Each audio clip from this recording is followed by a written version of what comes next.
Albert Einstein. Cakep. Seorang pemikir dan seniman. Kalau lembaga mau sustain, harus mikir keberlangsungan. Cakep.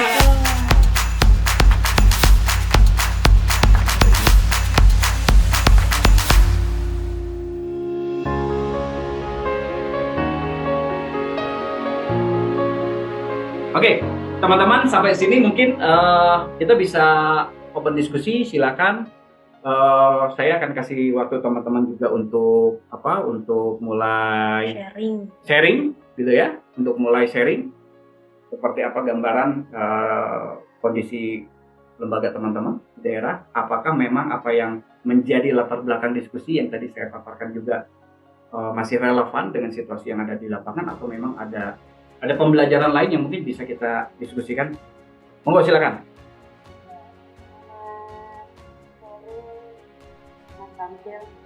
Sore. Selamat sore. Lagi ya Mas Tampil. Ketemu lagi. Ini dengan Mbak siapa ya, Mas? Mbak Sri. Dengan Mbak Sri. Ii loh Mbak, Mas. Oh, Mbak Ii, Medan ya? Ya. Oh, Medan. Oh. Ya. Agak itu ya, agak silau yang belakangin itu. Belakangin. Jendela. Ya, gimana? Sharing sedikit sih, kenalin dulu ya teman-teman semua yang ada di room. Saya lebih familiar sih sebenarnya dipanggilnya Ii. Kami dari Yayasan Peduli Kemandirian Masyarakat. Sebenarnya secara legalitas juga kami baru berdiri belum ada setahun sih sebenarnya Mas Tampil. Oke. Sebelumnya juga kita ada semacam kelompok, cara makan kelompok peduli masyarakat.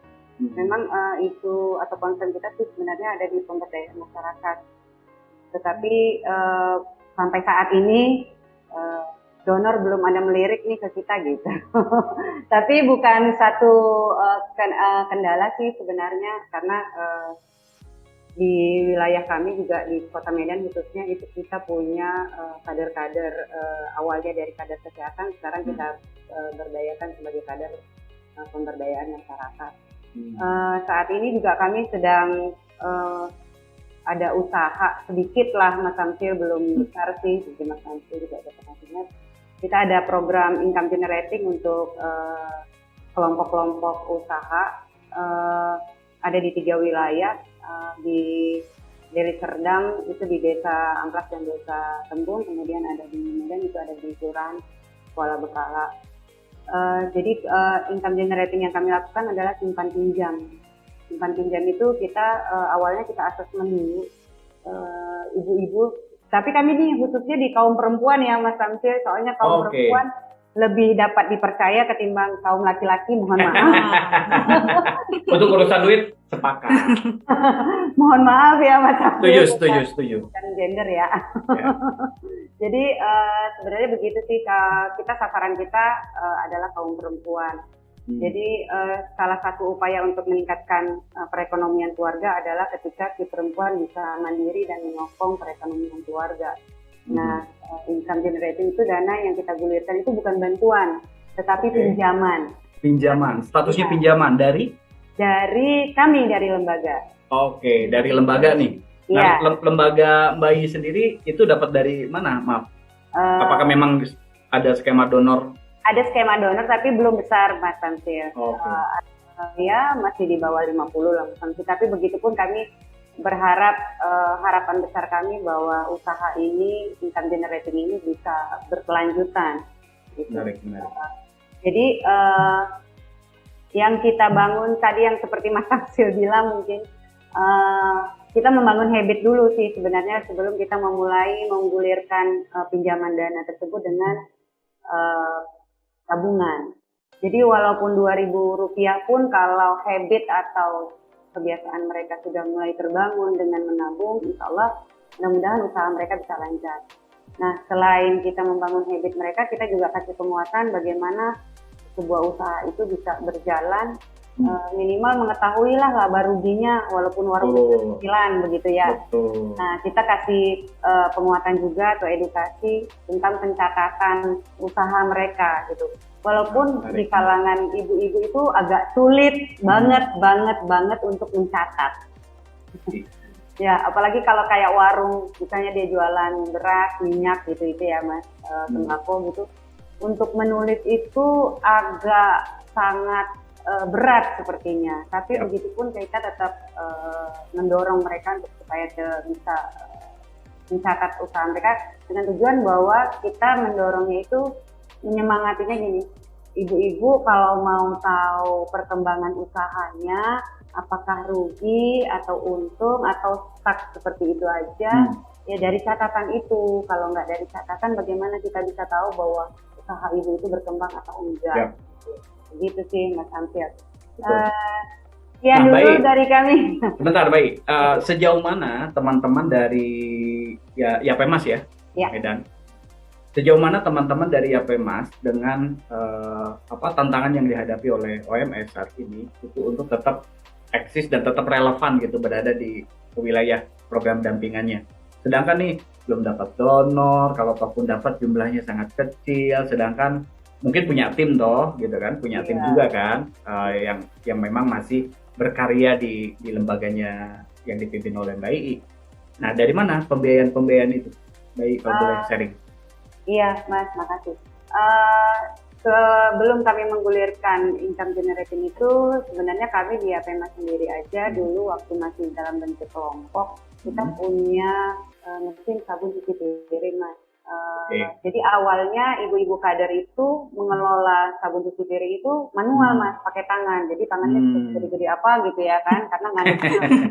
Oke. Ini sabunnya sabun cuci piring, sabun cair, sabun cuci piring. Oke.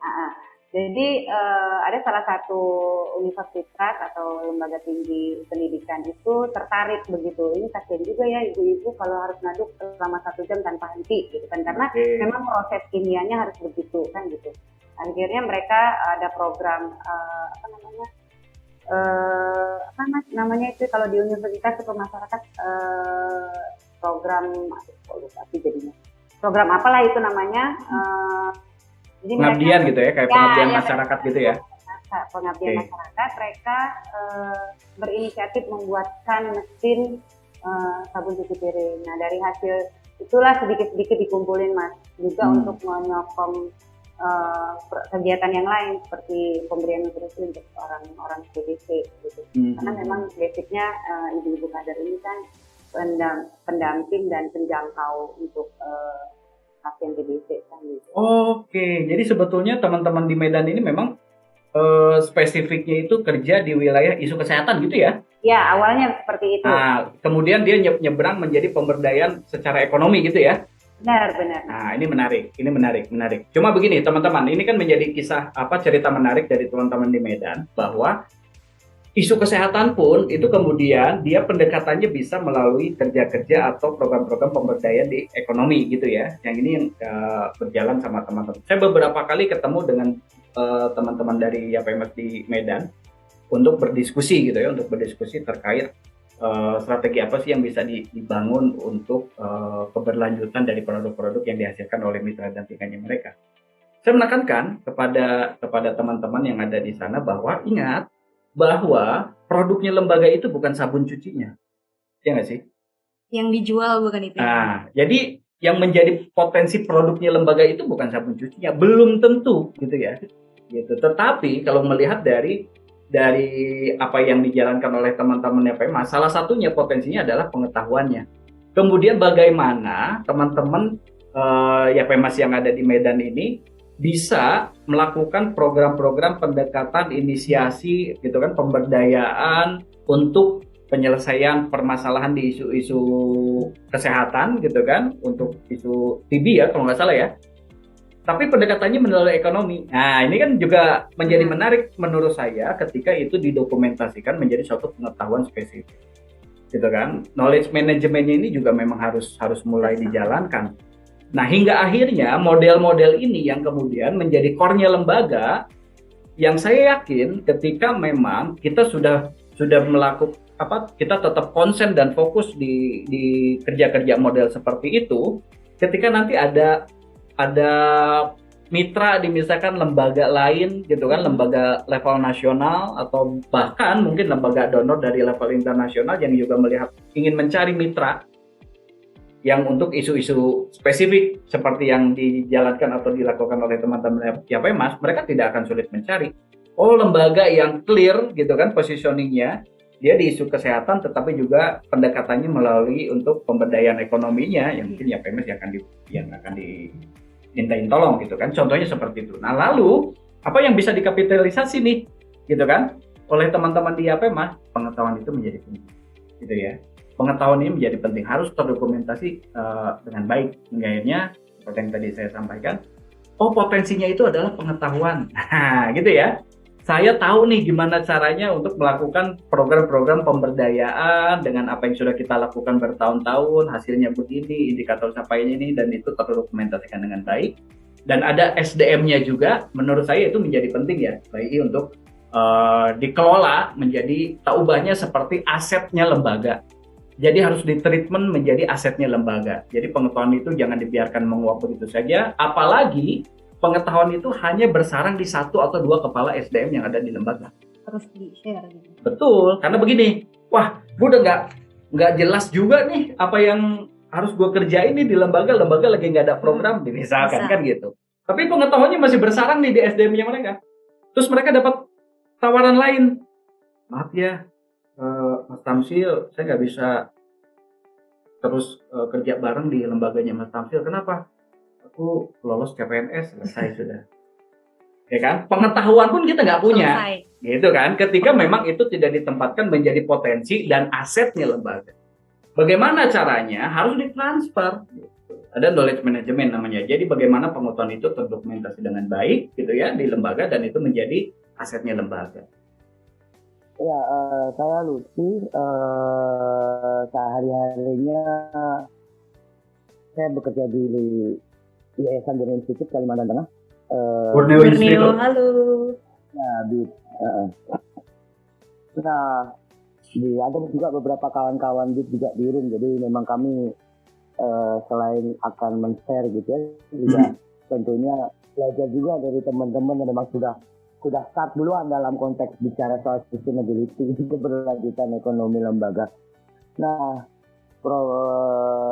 sekedar cerita dulu, mungkin area wilayah kerja kami kan memang jauh gitu ya, tidak ada listrik, tidak ada sinyal gitu ya, sehingga tentunya akan sangat jomplang jika dibandingkan dengan teman-teman di Jawa ataupun teman-teman di Bali yang dalam tanda kutip seakan-akan mudah memperkenalkan produknya gitu ya.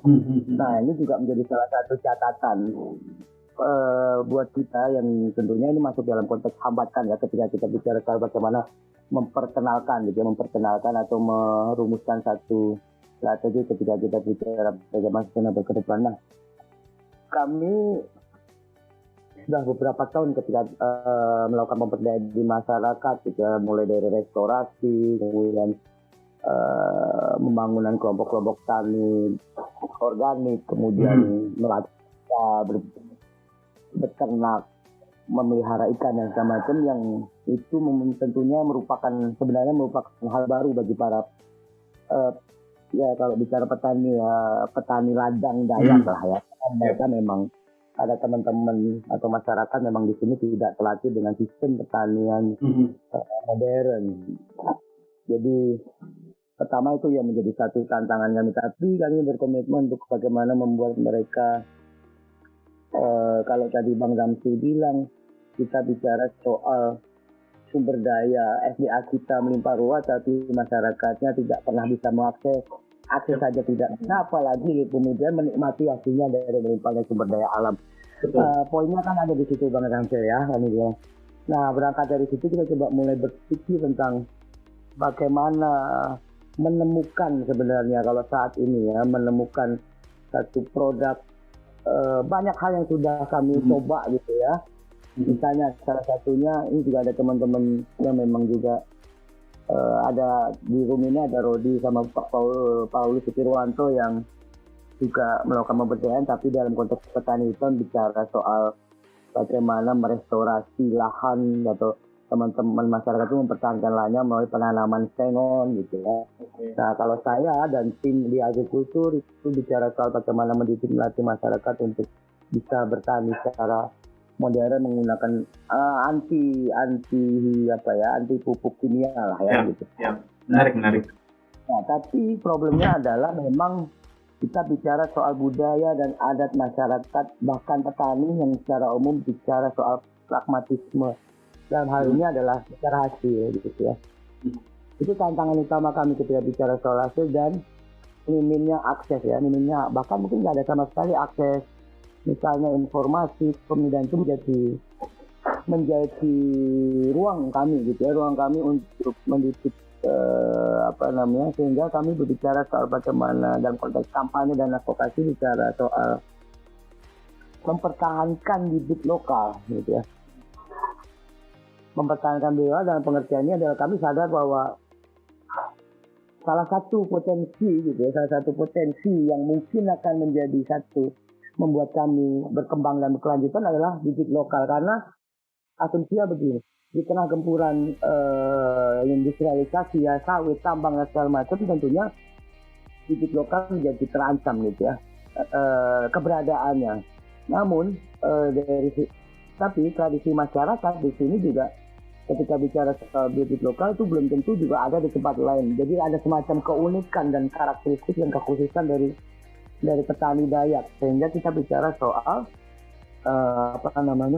bicara soal mempertahankan di tahap awal, kemudian mengembangkan di tahap berikutnya, dan kemudian membudidayakan dan memperdaya supaya targetnya adalah akan tambah banyak bibit lokal, dengan tambah banyak bibit lokal akan tambah banyak petani yang akan menanam bibit lokal, dan akan bertambah banyak petani kemudian mempertahankan lahannya kan gitu.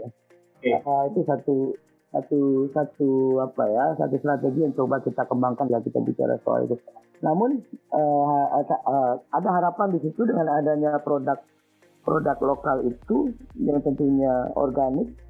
Kita juga menghadapi masalah lagi gitu ya, dalam pengertian misalnya adalah bagaimana memasarkan itu, bagaimana mengkampanyekan itu gitu ya. Dan saya setuju ketika bagaimana posisi lembaga di situ sebenarnya. Banyak perdebatan di internal kami juga sebenarnya Bang, di internal institut gitu ya, antara lembaga sebagai konsumennya dalam hal ini ada perantara, atau lembaga sebagai marketnya gitu, atau untuk penjualnya, sales marketnya gitu ya. Tapi kita sedang berproses menuju ke situ gitu, sedang berproses. Di sisi yang lain tadi teman-teman dari Sumatera Utara bicara soal spesialisasi ya Mas ya, ketika bicara itu kegiatan kami juga melakukan itu gitu ya. Akhirnya banyak karena di awal BIT ini sebenarnya di set untuk karena awalnya adalah lembaga penelitian gitu ya, dan kemudian tentunya banyak hasil-hasil penelitian yang itu akan menjadi pengetahuan. Betul. Dan tentunya itu menjadi potensi. Nah, pertanyaan saya di sini Bang gitu ya, pertanyaan saya yang di sini kan ketika kita bicara sustainability, suka nggak suka kita bicara soal pemasaran, kita bicara soal kualitas produk, kita bicara soal komponen-komponen produk gitu ya, dan tentunya Kalimantan Tengah nggak bisa disamakan dengan teman-teman di Bali, di Sumatera Utara yang aksesnya sehingga komponen biaya untuk membuat satu produk itu kan kemudian menjadi membengkak. Saya ambil contoh teman-teman kemarin di Sengon ya, di Departemen Forestry, komponen transportasi ketika membawa itu dari dalam hutan kemudian ke tengah jalan, kemudian ke jalan besar, dan kemudian hingga ke pabrik, itu komponen biayanya kemudian menjadi sangat tinggi. Dan itu kalau kita bicara soal persaingan di pasar, tentunya harganya akan sangat maksudnya benefit untuk masyarakatnya akan sangat kecil sekali. Nah, bagaimana mengatasi itu bagaimana mengatasi itu di tengah kami serba dan tanda kutip serba kekurangan lah akses gitu ya untuk kampanye, untuk jualan gitu. Ya dua hal yang pokok sih sebenarnya kita. Pertama tadi adalah soal budaya gitu ya, budaya petani. Yang kedua adalah soal bagaimana sebenarnya menemukan potensi dan itu bisa jadi sandaran. Oke, terima kasih teman-teman. Selamat sore dan sehat. Terima kasih. Bang Lutfi, sebelum ini coba Kalau boleh tahu bibit yang dimaksud, bibit lokal yang dimaksud itu untuk bibit komoditi apa ya? Maaf. Sayuran terutama untuk padi, jagung, terong, kacang panjang. Oh, menarik. Begini, saya pernah dapat pembelajaran dari kerja-kerja yang dilakukan oleh Pemda Hulu di Mahakam Hulu, Kabupaten Mahakam Hulu. Di awal kita masuk di proyek tersebut, kondisinya sama. Ada beberapa khususnya di wilayah kita itu yang memang tidak ada sinyal gitu ya. Terus listrik juga terbatas, hanya mengandalkan genset kampung dari jam 6 sore sampai jam 11 gitu kan. Jadi kalau dilakukan intervensi untuk produksi apa segala macam yang menggunakan alat membutuhkan listrik itu menjadi PR tersendiri gitu kan, jadi masalah. Jadi nggak mungkin saat itu nggak mungkin bisa dilakukan lah kasarnya begitu. Belum lagi masalah akses bagaimana membawa produk ini ke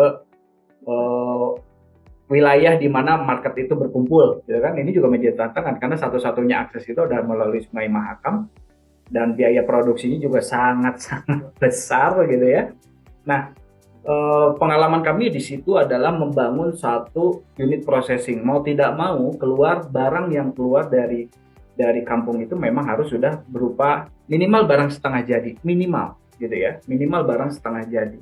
Kenapa? Karena memang dia memiliki harga dan market yang lebih relevan gitu ya, lebih masuk akal lah gitu dibanding kita betul-betul hanya mengandalkan untuk bahan baku saja misalkan. Tetapi tidak semua kondisinya komoditi tersebut juga memungkinkan dalam waktu dekat untuk diolah menjadi produk, kan begitu tantangan selanjutnya ya. Nah, menurut saya apa yang memang harus dilakukan oleh lembaga, menurut saya tadi sudah tepat pemikiran-pemikiran yang kemudian menjadi diskusi-diskusi di internal di lembaganya di Borneo Institute gitu ya. Ini positioning kita harus kayak gimana nih? Harus jelas nih positioning kita itu harus seperti apa. Bahkan menjadi diskusi-diskusi yang berterus-terus gitu kan. Terus menjadi bahan diskusi hingga kita juga tidak mengambil action untuk beberapa hal misalkan. Nah, ini pun Bang terjadi di beberapa lembaga yang pernah saya temui gitu. Jadi teman-teman sudah tahu nih skemanya, mau tidak mau ini harus akses to market secara langsung. Memotong rantai pasok yang begitu panjang gitu kan. Menjembatani antara gap harga di pasar dengan harga yang berlaku di petani, biar petani juga mempunyai harga yang lebih wajar gitu ya. Nah, ini kan teman-teman lembaga, saya yakin teman-teman lembaga sudah mempunyai skema pendekatan. Oke, kita harus ambil bagian deh. Apakah menjadi middleman-nya gitu kan, menjadi off-taker-nya, apapun keputusannya gitu kan, apapun bentuknya. Menurut saya itu yang memang langkah yang tepat yang sudah didiskusikan di teman-teman di Borneo Institute menurut saya ya. Tinggal bagaimana, ini kan lembaga riset gitu ya. Lembaga riset, lalu paling ada juga kaitannya untuk masalah edukasi dan sebagainya. Lalu kemudian bagaimana menempatkan permasalahan yang terjadi di lapangan, potensi yang ada di lapangan, lalu dengan positioningnya lembaga. Bisa saja Bang, bisa saja lembaga menginisiasi membangun satu unit usaha baru misalkan, gitu kan, unit usahanya dari Borneo Institute itu, entah itu badan hukumnya koperasi kah, apakah gitu kan, terserah misalkan keputusannya kan seperti apa. Mau tidak mau, suka tidak suka, memang harus didorong sampai ke situ. Kenapa? Satu, dengan akses yang sedemikian rupa, dari pengalaman saya juga berinteraksi dengan beberapa lembaga di wilayah-wilayah gambut, ketika kita diskusi dengan mereka untuk bagaimana mendeliver produk-produknya mereka kepada potensi pasar yang notabene sebagian besar itu ada di wilayah-wilayah perkotaan. Ketika saya tanya, berapa lama pengiriman barang dari tempat kalian sampai ke kota terdekat? 4 jam. Aduh, berapa kira-kira ongkosnya untuk kirim barang? Kalau kita titipkan ya sekitar 150, waduh. Harga barangnya saja cuma 80 ribuan misalkan, tapi transportasinya udah 150 ribuan sendiri. Ini kan jadi keuntungannya itu tidak menutup. Ya, kan nggak masuk akal ya. Secara rumus ekonomi nggak masuk akal. Lalu kemudian, kalau menghadapi situasi seperti itu, apakah memang kita tidak bisa berpikir lain? Nah, kemarin kita sempat diskusi, mau tidak mau harus membangun simpul marketing yang ada di kota-kota besar. Ketika produknya adalah produk jadi retail yang bisa dijual secara retail, mau tidak mau harus membangun simpul marketing yang ada di kota-kota besar. Jadi masyarakat yang ada di basis itu fokusnya hanya produksi sesuai dengan apa yang dibutuhkan oleh pasar, dengan kualitas yang dibutuhkan oleh pasar, gitu kan. Nah, lembaga ini mengambil bagian di situ. Silakan kelompok berproduksi saja, kualitasnya harusnya seperti ini. Kalau memang produk ini produk yang bisa dijual secara retail, kemasannya sedemikian gitu ya. Nanti kami yang akan membawa ke kota, misalkan. Kita akan membawa ke kota, di kota itu kita sudah membangun jaringan dengan pemasarannya, misalkan. Jadi kita tinggal masuk barang dan seterusnya. Nah, strategi-strategi ini yang perlu dipetakan oleh teman-teman lembaga, gitu kan. Positioningnya lembaga sebagai apa nih? Apakah memang dia yang akan membeli produk-produk tersebut di basis di tempat produksinya, yang kemudian dalam waktu tertentu 1 bulan sekali atau 2 bulan sekali produk itu dibawa ke kota, tetapi kemudian di kota juga kita sudah membangun jaringan pemasaran. Minimal kita sudah tahu mau kemana menjual produk-produk tersebut. Sekali lagi teman-teman, ketika ini basisnya adalah produk yang dijual secara retail, gitu ya. Lalu bagaimana dengan komoditi-komoditi yang memang tidak mungkin dijual secara retail? Pengalaman saya juga ketika di Mahakam Hulu, saya menginisiasi, mempertemukan kelompok atau unit usaha yang sudah kita bangun melalui skema program dengan potensial buyer paling dekat. Kita berhitung, kalau ini komoditi A, kebetulan yang di Mahakam Hulu itu coklat, gitu ya, komoditinya kakao.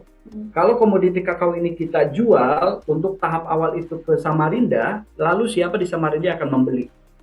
Dia bisa nampung per bulannya itu berapa ton.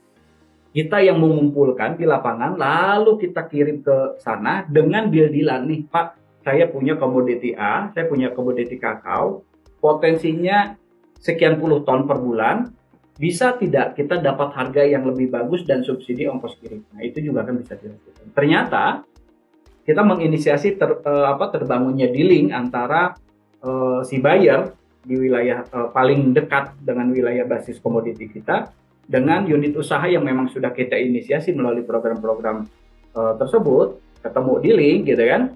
Ya, ternyata terjadi kesepakatan. Oke, saya minta sekian ton per bulan gitu ya, contohnya sekian ton per bulan, nanti kalian cuma beban ongkos kirimnya sampai titik ini saja, nanti selanjutnya dari kapal besar ke Samarinda itu menjadi tanggung jawab saya. Nah, upaya-upaya itu kan bisa dilakukan. Nah, cuma memang pembelajaran lain yang saya ambil adalah ketika unit usaha yang dibangun itu tidak terhubung secara intens dengan lembaganya. Jadi selama program kita dampingi itu jalan tuh. Ngirim 3 ton, ngirim 5 ton gitu kan, per 2 minggu. Ada yang paling telat sebulan kirim. Tapi ketika program sudah selesai ya selesai. Ketika saya tanya, ini masih berjalan nggak? Masih berjalan, tetapi dikelola oleh masing-masing. Nah, ini juga kan menurut saya menjadi dilema. Lalu bagaimana? Nah, kalau menurut saya ya, kalau memang peran lembaga mengambil posisi sebagai middleman dan itu bisa berdampak lebih positif kepada masyarakat dampingan, kenapa tidak kita tindak? Ya sudah, begini aja deh. Tetap kalian akan jual ke saya, nanti saya akan jual lagi ke pasarnya. Jadi kalian praktis saja, saya tampung, saya jual harga sekian, kalian nggak perlu keluar ongkos, dan kita sudah berhitung, kita dapat pembeli di luar sana untuk menampung produk-produk komoditi dari wilayah dampingan kita. Saya rasa juga itu perlu dipetakan dengan baik. Lalu seperti apa yang tahap awal yang perlu dilakukan oleh teman-teman, contoh seperti yang dialami oleh teman-teman Borneo Institute, menurut saya betul-betul dipetakan potensinya, dan saya yakin mungkin teman-teman Borneo Institute sudah mempunyai data itu. Petakan potensinya apa, produktivitasnya seberapa besar, kualitas yang dihasilkan oleh masyarakat di komoditi tersebut itu di kelas yang mana, gitu ya. Lalu petakan potensial pasar terdekatnya sampai potensial pasar lanjutannya, gitu ya. Pada umumnya kalau komoditi-komoditi seperti jagung, kalau nggak ekspor ya ke produsen langsung, misalkan ke pabrik-pabrik besar yang ada di Surabaya kah, gitu kan. Nah, ini harus dipetakan nih rantai pasok sama rantai nilainya itu seperti apa. Nah, dari situ positioning lembaga kita mau apa? Apakah hanya sebatas middleman untuk bahan bakunya saja, atau atau ada inisiasi-inisiasi lain yang memang cukup mungkin dilakukan oleh lembaga. Dari situ lalu dibuat model bisnisnya akan seperti apa. Gitu ya.